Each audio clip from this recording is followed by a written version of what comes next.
ஓம் சாய்ராம். என் அன்பு குழந்தையே, எல்லாமே கைவிட்டு போகிறது அப்பா என்று கவலைப்படாதே. இலைகள் அனைத்தும் உதிர்ந்தவுடன் தான் மீண்டும் துளிர் விடுகிறது. அதற்காக மரம் வருத்தப்படுவதில்லை. மனிதர்களுக்கும் இலையுதிர் காலம் என்பது உண்டு. கவலைப்படாதே. உன்னுடைய வாழ்க்கையிலும் வசந்தம் என்பது வீசத்தான் செய்யும். யார் வேண்டுமானாலும் குலத்தை கலங்கடிக்க முடியும். ஆனால் கலங்கிய குலத்தை தெரிய வைக்க அந்த குலத்தால் மட்டுமே முடியும். உன் மனமும் அப்படித்தான். உன் மனம் பலவாறாக கவலைப்பட்டு கலங்கி கொண்டிருக்கிறது. யாராலும் உன் மனதை குழப்பத்திலிருந்து வெளியே கொண்டு வர முடியாது. கலங்கிய மனதை தெரிய வைக்க உன்னால் மட்டுமே முடியும்.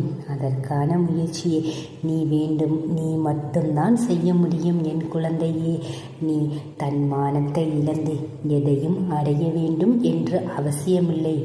அதற்கு எந்த இடத்தில் நம்மை அவர்கள் வைக்கிறார்களோ அதே இடத்தில் அவர்களையும் நாம் வைத்துவிட வேண்டும். உறவுகள் முக்கியம்தான். அதைவிட உன் சுயமரியாதை என்பது மிகவும் முக்கியம். என் கண்மணியே, அதை நீ முதலில் புரிந்து கொள். ஒவ்வொரு நாளிலும் நீ கொண்டாட்டமாக இருப்பது என்பதை நீங்கள் கற்றுக்கொள்ள வேண்டிய முதல் பாடம். அந்த பாடத்தை வெளியில் தேடினால் கற்க முடியாது. உனக்குள்ளே தேடினால் நீ கற்றுக்கொள்ளலாம். ஒவ்வொரு நாளும் பழகும் ஒவ்வொரு மனிதர்களும் உனக்கு ஒவ்வொரு விதமான கஷ்டங்களையும் துன்பத்தையும் கொடுத்துவிட்டு ஒரு வகையான பாடத்தை தான் கற்பித்து கொண்டிருக்கிறார்கள் என்பதை நீ முதலில் உணர்ந்து கொள். வாழ்வில் ஏமாற்றம் ஏற்படும் போது நிதானமாக யோசித்தால் நாம் எதிர்பார்ப்பே தவறு என்று புரியும். பெற்றது வெற்றியோ தோல்வியோ எதுவாக இருந்தாலும் அங்கே நீ கற்றுக்கொள்ள வேண்டிய வாழ்க்கை பாடம் மிகவும் சிறப்பு வாய்ந்தது. என் அன்பு குழந்தையே, நீ பிடிக்காத விஷயத்தை கண்டு கொள்ளாமலும் வேண்டாத விஷயத்தில் கவனம் செலுத்தாமலும் தேவையற்ற கேள்விகளுக்கு பதில் சொல்லாமலும் இருந்தாலே போதும். உன்னுடைய மனக்கவலைகள் அனைத்தும் பறந்துவிடும். நம் உடலும் உள்ளமும் ஆரோக்கியமாக இருக்கும். நீ முதலில் அதை புரிந்து கொள். நீ இழப்பது எதுவாக இருந்தாலும் அது உன்னுடையது அல்ல. யாராக இருந்தாலும் உன்னை வேண்டாம் என்று ஒதுக்கிவிட்டு சென்றாலும் அதுவும் உன்னுடையதல்ல. அவை நீ யார் என்பதை உனக்கு அவர்கள் உணரக் கொடுத்த ஒரு வாய்ப்பு. ஒவ்வொரு இழப்பிலும் நீ ஒரு பொய்யை உணர்கிறாய். கவலை கொள்ளாதே. நீயாக இருக்கும்போது எந்த பிரச்சனையும் கிடையாது. ஆனால் உன்னுடைய தன்னிலை மாறும்போது அதனால் ஏற்படும் விளைவுகள் அதிகம். அது நன்மையோ தீமையோ இவ்விரண்டும் அதில் அடங்கும். உன்னுடைய கையில்தான் உன்னுடைய முடிவு இருக்கிறது.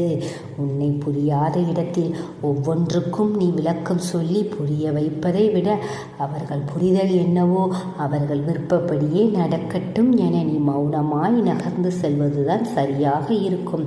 தவறான புரிதல் இருக்கும் இடத்தில் சொல்லப்படும் உன்னுடைய நியாயம் என்றுமே ஏற்றுக்கொள்ளப்பட்டதே கிடையாது. அதற்கான விளக்கமும் அர்த்தமற்றது. நீ முதலில் பொறுமையாக இருக்க கற்றுக்கொள். எல்லாவற்றிற்கும் உரிய நேரம் என்று ஒன்று இருக்கிறது. அவசரப்படுவதால் நிம்மதி துளையுமே தவிர உனக்கு எதுவும் கிடைக்கப்படுவது இல்லை. நீ சிலரை முக்கியம் என்று நினைக்கும் வரையில்தான் உன் மனம் மிகவும் கவலையில் இருக்கும்.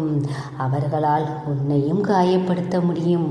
அதுவே சிலரை நீ கண்டு கொள்ளாமல் இருந்து பார். உன் மன வலிகள் குறையும். உன்னுடைய கவலைக்கான மருந்தும் அதுதான். நீ ஓடிக்கொண்டிருக்கும் நதியை தடுத்தால் அது இன்னொரு பாதையை தேடும்.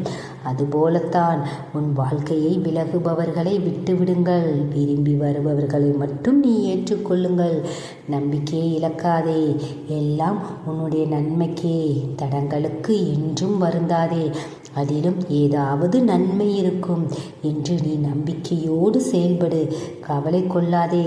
இந்த நிலை கூடிய விரைவில் மாறும். எதுக்கும் கலங்காதே. என் அன்பு குழந்தையே, வாழ்வில் நடைபெறுவது எல்லாம் உனக்கு எதிராகத்தான் இருக்கிறது என்றுதான் நீ மறுபடியும் கூறிக்கொண்டே இருக்கிறாய்.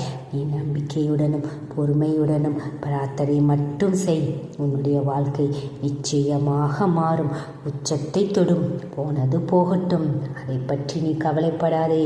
அதைவிட உயர்ந்த ஒரு நிலைக்கு உன்னை உன் சாயப்பா கொண்டு வருவேன். அதை பெறுவதற்கு நீ தயாராக இரு. உச்சத்தை தொடும் தூரம் வெகு தொலைவில் இல்லை, உன் கையருகில்தான் இருக்கிறது. கவலை கொள்ளாதே என் அன்பு தங்கமே. ஓம் சாய்ராம்.